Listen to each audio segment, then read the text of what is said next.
মনে করেন ওই যে একজন পাগল মানুষ নাকি কি ওই নাম নাম নিতে চাচ্ছি না, আল্লামা ফুলতুলি সাহেবুল্লাহ রহমতুল্লাহ প্রশংসা করতে গিয়ে সে নাকি শব্দ চয়ন ভালো করতে পারে না। যারা সাহাবায়ে কেরাম এদের সেই যোগ্যতাই নেই। যারা সাহাবায়ে কেরামের শানে শব্দ চয়ন ভালো জানে না, যারা রাসূলুল্লাহর শানে শব্দ চয়ন ভালো জানে, তাদের কাছ থেকে আপনি একজন আউলির শানে শব্দ চয়ন ভালো কিভাবে আশা করতে পারেন?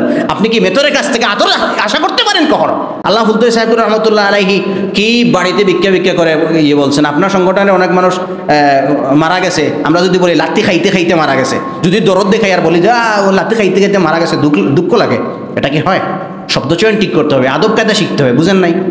কারণ বেয়াদবের জন্য ইবলিসের এত জ্ঞান থাকার পরে লাঞ্ছিত হয়েছে, বঞ্চিত হয়েছে, আস্থা করে পড়েছে, ইতিহাসে সবচেয়ে নিকৃষ্ট মানুষে নিকৃষ্ট সৃষ্টিতে পরিণত হয়েছে।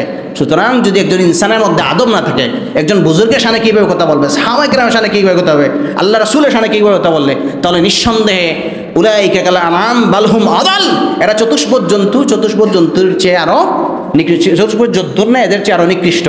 নেতৃত্বের জবাবদিহিতা, যেখানে জবাবদিহিতা নাই সেখানে দুর্নীতি, যেখানে জবাবদিহিতা নেই সেখানেই লুটতরাজ, যেখানে জবাবদিহিতা নেই সেখানেই সকল কুকর্ম, যেখানেই জবাবদিহিতা নেই সেখানে যত অরাজকতা আসে সেখানেই সব কিছু।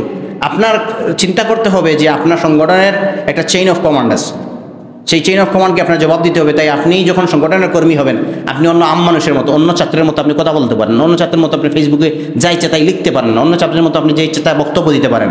মনে করেন ওই যে একজন পাগল মানুষ নাকি কি ওই নাম নিতে চাচ্ছি না, আল্লামা ফুলতুলি সাহেবুল্লাহ রহমতুল্লাহ প্রশংসা করতে গিয়ে সে নাকি শব্দ চয়ন ভালো করতে পারে না। যারা সাহাবায়ে কেরাম এদের সেই যোগ্যতাই নেই। যারা সাহাবায়ে কেরামের শানে শব্দ চয়ন ভালো জানে না, যারা রাসূলুল্লাহর শানে শব্দ চয়ন ভালো জানে, তাদের কাছ থেকে আপনি একজন আউলির শানে শব্দ চয়ন ভালো কিভাবে আশা করতে পারেন? আপনি কি মেথরের কাছ থেকে আদর আশা করতে পারেন কখনো? বুঝেন নাই কথা? সেই জন্য মেথরদের কথা শুনে কোনো লাভ নাই।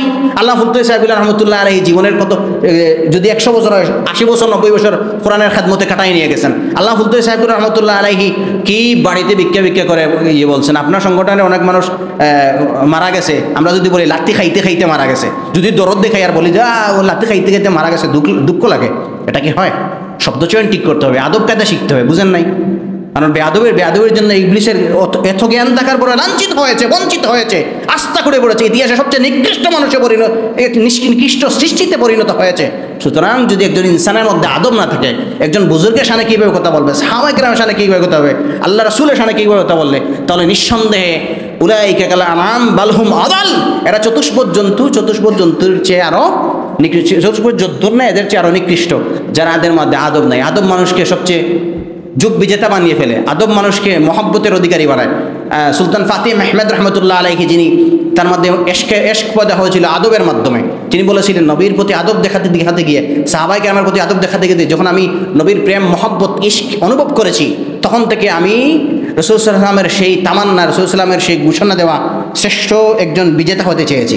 কনস্টান্টিনোপল বিজয় করেছেন, যে নবীজি যাদেরকে বলেছিলেন সেই আমির কত না শ্রেষ্ঠ আমির হবে, সেই সৈন্যরা কত না শ্রেষ্ঠ সৈন্যদল হবে যারা কুস্তুনতুনিয়া বিজয় করবে।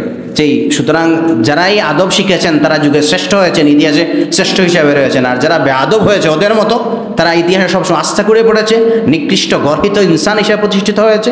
এই যেমন আমরা সবাই ধিক্কার দেওয়ার জন্য আর কাউকে খুঁজে না, সবাই ইবলিসকে খুঁজে, আর গালি দেওয়ার জন্য আর কাউকে বলে না, এজিদের ঘরে এজিদ বলে, বুঝেন নাই? এইরকম। সুতরাং আমরা আদবওয়ালা হব, কাউকে কারো বড় কাউকে আঘাত করবো না। প্রশংসা করতে হলে প্রশংসার ভাষা দিয়ে প্রশংসা করব। যদি সমালোচনা কখনো করতে হয়, আমরা সেই খারাপ শব্দগুলোকে চয়ন করবো না, ইনশাল্লাহ। আল্লাহ আমাদেরকে তৌফিক দান করুক। সংগঠনের কাজকে বেগবান করার জন্য বিশেষ করে আজকের এই আয়োজন অতীব জরুরি ছিল। সিলেট মহানগর সভাপতি হুসাইন আহমদ সহ তার পরিষদকে মোবারকবাদ জানাই। আর বিশেষ করে আমাদের এখানে প্রশিক্ষকবৃন্দ উপস্থিত হয়েছেন। আমার কথা যদি কোনো ভুল ত্রুটি আমার বড়দের কাছ থেকে ক্ষমা চাচ্ছি। সকলকে মহানগর তাআলা আমাদেরকে মোবারকবাদ জানিয়ে আমার কথা এখানে শেষ করছি।